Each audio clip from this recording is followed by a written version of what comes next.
Je suis pour la légalisation en cas de viol et d'inceste.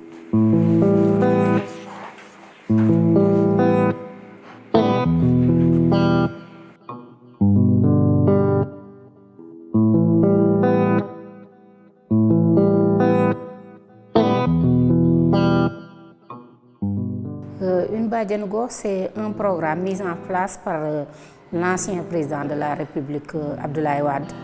Donc c'est par décret présidentiel qu'on a eu à prendre des femmes au niveau de la communauté, au niveau de chaque communauté.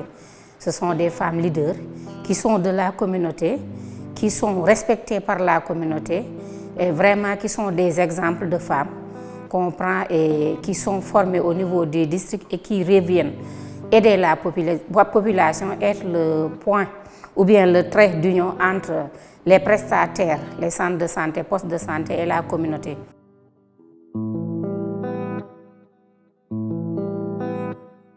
Toute la communauté, toute la population peut avoir accès à nos conseils. On nous trouve dans les quartiers, dans chaque quartier, il y a au moins une bajenu gox.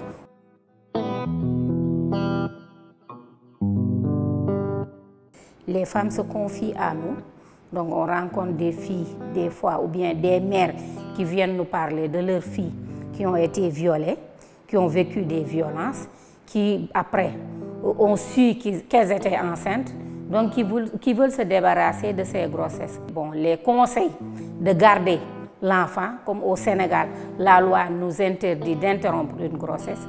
Et on fait l'accompagnement psychosocial pour certains camps, surtout pour les grossesses et les filles victimes d'inceste.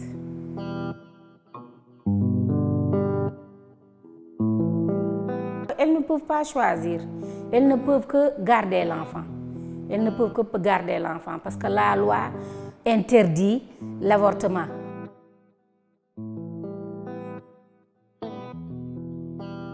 Je suis pour la légalisation en cas de viol et d'inceste parce qu'il y a beaucoup de paramètres. Une fille violée, et c'est rarement qu'on voit une fille violée aimer cet enfant.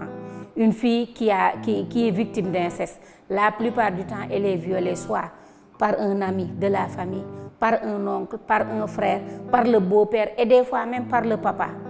Et malheureusement, qu'est-ce qu'elle peut faire?